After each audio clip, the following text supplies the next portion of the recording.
Well, good morning and happy Thursday. I think it's what, November 3rd or 4th or something. And we are full on into winter mode. So we got everything's put away in the big machine shed now. That tractor is moved to the back. That TJ380, that's got to go to town here in a week or so. Get fixed up. Got a hydraulic issue. That disc I'll get to at some point. Back was in the shop. Our contract tractor's in the shop. That's all the start of our winter projects. Bag making was going good yesterday. And yeah, did a little bit of that brush pile over there, garbage pile / whatever. Got that burnt. Load of molasses coming tomorrow. So today I'm going to get my telehandler fired up. Get these totes all moved around. And I got to pump all the molasses out of this second tank right here. I'm going to fill the first tank up, and then when the truck comes, I'm going to fill all these 3 tanks and then fill the rest of the totes. So hopefully everything starts. It was cold last night. Minus 17 this morning. So that sucks. Just don't like it. But I put Emmy on the bus this morning at about 8 o'clock. So before I did that, I came over here and I plugged my telehandler in. And the dude assured me that the heater worked. So we'll give it a feel here. Oh yeah, that's cooking hot. Oil is good. I don't know how exactly it circulates. Maybe it's circulating, maybe it's not. Definitely not circulating through there. Is there any in it? Oh yeah. Winner. All right, well, let's give her a shot with the key here. See what happens. So I'm only a couple days into operating with the new alternator. Well, that works. At least while the glow plugs are drawing power, because when I click the switch, it goes from 12 whatever down. So hopefully those batteries are still good. I'm wondering if they were a bit tired from being in the combine.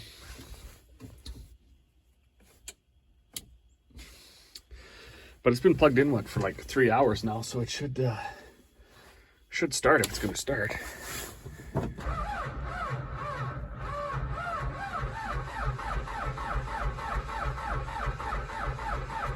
Oh boy.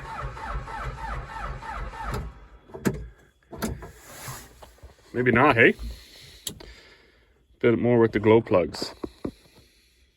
Well, I didn't have the film, but it looks like a good 45 seconds with the glow plugs, and life is good for the old telehandler, so. Well, it's been a busy day with molasses, and it's been a busy day with, look at my fire's raging up again over there. I guess that's why you don't leave fires unattended. But anyways, a bunch of molasses totes out of here today. Neighbor stopped by, needs a load of oats, so I had to first fix my air bag spring thing, or whatever you want to call it. Holds up the cab, I guess.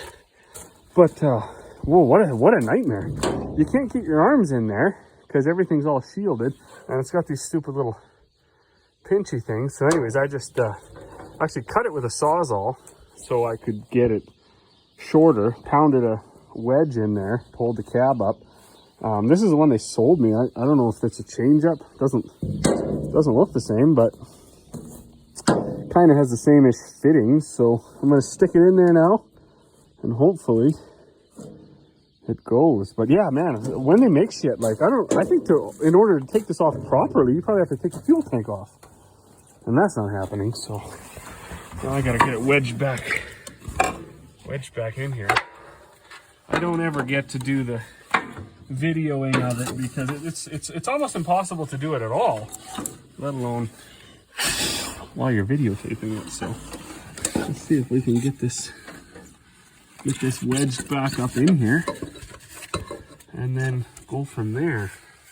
It's not handy when you gotta wait 5 hours for the air to build up every 10 minutes.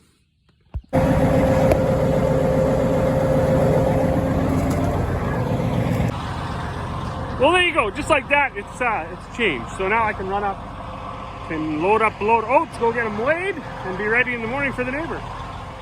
Well, holy smokes, it's Saturday morning, and well, as you can see, winter is here. Crazy drifting, crazy snowing, crazy everything. So Buddy and I are off to the shop. We're gonna work on that hammer mill. We got some stuff to do with it. This light's got to get changed too. I backed into something in Edmonton. We're going to gonna work in the shop here today. It's no fun outside. Well, everybody's in the shop here today. It's cold outside. Cold, windy, snow's blowing. It's awful. Buddy and Papa are working hard to fix a pencil sharpener, and we got this shaft out. So I had always, it's good to do some maintenance on these things, obviously, and we wait till it's blowing and cold and miserable outside. Put the mill inside. I got this bearing had failed. Actually, I didn't even notice that, but the collars broke too for some odd reason. However, all the ball bearings are in there, so it's, well, no, there's a couple fell out, but it's actually quite smooth, believe it or not, for having no seal and grease. So it was working, but we're gonna change this bearing, grease this all up, clean it all up. It's still hot from the torch. We also got to flip all the hammers. We do that as well. This out of here, so you can see. You know the funny thing, this was mounted down here on this strap, and it was like these screens, they fit in here, these hammer screens.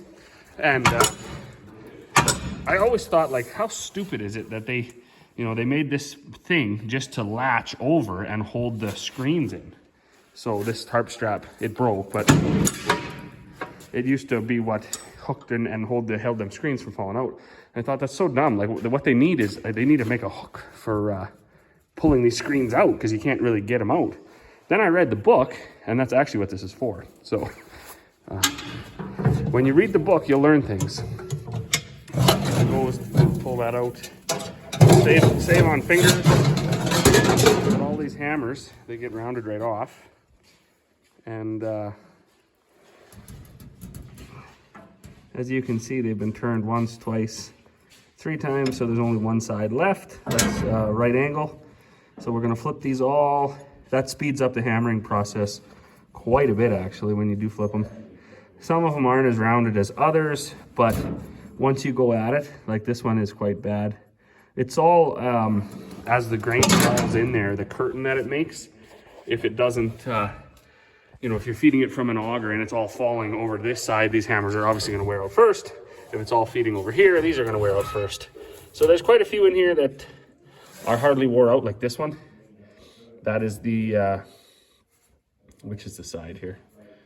Oh, this one hasn't hammered anything, so this one wouldn't need to be changed, but this one's wore quite bad. This one's worn quite bad. As you can see that. Time to change them. These all have one more side, and then I got to buy a whole new set. Fortunately for me, my neighbor is a machinist, and he actually built me a complete set for, I think we saved about $5 or $6 per. And there's what, 1, 2, 3, 4, 5, 6, 7, 8, 9 or 10 probably per thing. So we saved about 6, 12, 240 bucks just by getting a local guy to do it.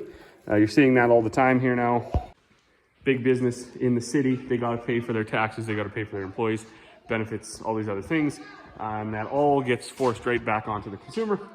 So when you find a effectively cottage industry, somebody working right from home, expert in their trade, in their craft or whatever, you can save a tremendous amount of money. My same machinist neighbor Buddy, he built me this bracket when this had failed. He actually inspected this whole shaft for me and built a whole new shaft, which it's not just a shaft, right? It's got the 5 or whatever. This isn't I don't think this is 1,000, but it's just cut like a PTO shaft for this collar to slide into the gearbox. So he built this shaft, he built this. He built me a new set of hammers. What else has he built? Several things for this. Helped me out with the gearbox when that failed. Recut threads on the end of those spud shafts, and yeah, it's been tremendous for me. Saved tons of money, and not only that, some of this stuff isn't available. It's not available very fast, so if your neighbor can just build it, fix it, perfect. And then also no hammer mill repair maintenance program is complete without taking this gearbox out. So we had it jacked up and everything to get that shaft out. That shaft connects onto here. There's a big collar in here, some Timken bearings, Timken bearing here and on the top. This shaft is quite tight still. It wasn't leaking any oil, it was still right full of oil. There was nothing. This is the bottom. So when I cleaned this cup out, there was no steel or anything in there. And if you watched this channel for over a year, you would have seen me have nothing but trouble with this last year. I replaced this gear, this bevel gear. This big one I didn't replace because it's like $1,600 and not really available. But everything seems to be holding its own. So I'm gonna change the oil anyways. And I'm not a gearbox oil changing type of guy. Like if it's not leaking out or anything, I kind of just leave it. So, but because I got this out and got it all apart anyways, we'll change the oil in it and hopefully it'll run flawless for another season.